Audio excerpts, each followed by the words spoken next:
Assalamualaikum warahmatullahi wabarakatuh. Nama saya Devita dari kelas 11 JB1. Saya ingin mempresentasikan alat dan bahan yang biasa dipergunakan di pastry. Di pembahasan pertama ada measuring equipment. Pertama ada measuring cup, yaitu alat ukur bahan dengan satuan cup. Yang kedua ada measuring spoon, alat ukur dengan satuan sendok.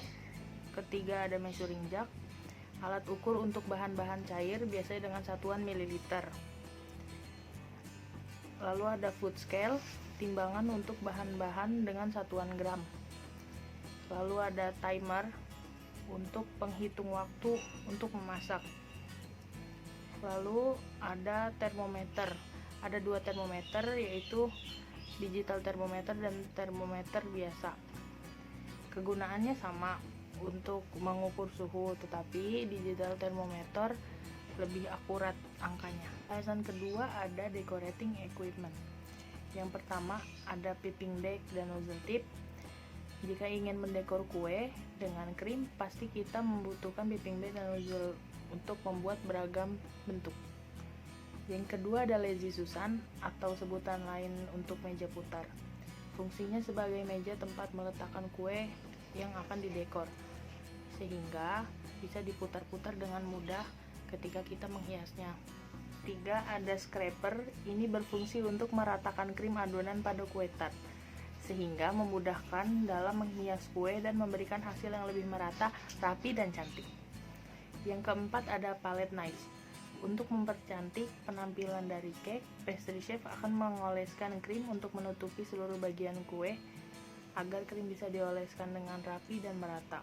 Pastry chef akan menggunakan pisau tumpul yang biasa disebut dengan palette knives atau frosting spatula. Dan yang kelima ada cake pan yang berguna untuk menyempurnakan bentuk kue. Lalu bahasan selanjutnya ada baking equipment. Yang pertama ada oven. Oven berfungsi untuk memanggang atau mematangkan makanan. Yang kedua ada mixer, berfungsi untuk mengaduk adonan lebih cepat dan lebih merata. Yang ketiga ada cookie scoop, berfungsi untuk menyamakan bentuk dan ukuran adonan biskuit menjadi lebih mudah. Yang keempat ada cooling rack, berfungsi untuk mendinginkan kue atau cookies yang baru matang dari oven. Yang kelima ada rolling pin, meratakan dan memipihkan adonan menjadi lebih mudah dan rapi. Lalu ada supporting equipment. Yang pertama itu ada rubber spatula. Rubber spatula berbahan silikon yang anti panas dan elastis, sehingga bisa untuk mengaduk krim panas atau lelehan coklat. Yang kedua ada balloon whisk. Balloon whisk merupakan whisk serbaguna. Gak hanya unggul dalam membuat krim yang fluffy, balloon whisk juga bisa kamu gunakan untuk mengaduk adonan kering. Yang ketiga ada baking paper.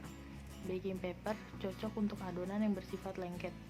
Kegunaan baking paper agar adonan tidak menempel satu sama lain. Yang keempat ada sieve atau saringan.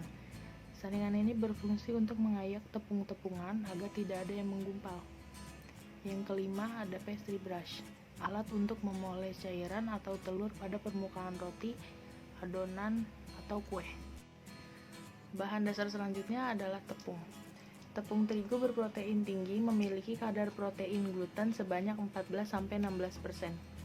Protein berupa gluten yang ada di dalam tepung terigu inilah yang akan mempengaruhi tingkat elastisitas dan kekenyalan kudapan yang dihasilkan. Sedangkan tepung terigu berprotein sedang memiliki kadar protein yang lebih rendah, yakni hanya mencapai 10-12% saja. Dikenal juga dengan nama all-purpose flour atau tepung serbaguna. Dan yang terakhir adalah tepung berprotein rendah yang memiliki kadar gluten yang paling sedikit, yakni sekitar 7-9%.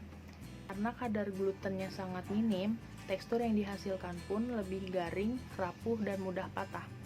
Karenanya, tepung ini sering diolah menjadi aneka sajian yang renyah dan tidak memerlukan tekstur elastis seperti kue kering, biskuit, dan aneka gorengan atau cemilan bertekstur garing. Lalu yang kedua ada lemak. Lemak berfungsi untuk mengempukkan adonan kue dan roti, memberi aroma, dan memperkaya rasa. Lemak yang umum dipakai pada dasarnya memiliki kegunaan yang sama, dan hanya bahan dasarnya yang berbeda. Yang pertama ada mentega atau butter yang berasal dari krim, susu, atau lemak hewani. Yang kedua ada margarin berasal dari lemak nabati. Untuk oil biasanya memakai minyak zaitun dan minyak kelapa. Yang ketiga ada cairan. Cairan sangat berpengaruh pada kepadatan adonan. Cairan juga dapat memperkembangkan protein dalam tepung yang bertindak menahan dari baking powder. Cairan dapat membangkitkan kelembaban pada cake, dan dengan demikian rasa lezat kue akan timbul. Cairan yang biasanya digunakan air, jus buah, susu, dan juga bir. Sekarang kita akan membahas bahan dasar pembuatan kue. Yang pertama ada ragi. Jenis ragi yang biasa dipakai itu ada ragi basah. Seperti namanya, ragi jenis ini memiliki kandungan air cukup tinggi yang mengakibatkan umur simpannya menjadi singkat. Ragi ini harus disimpan pada suhu maksimal 1 derajat Celcius.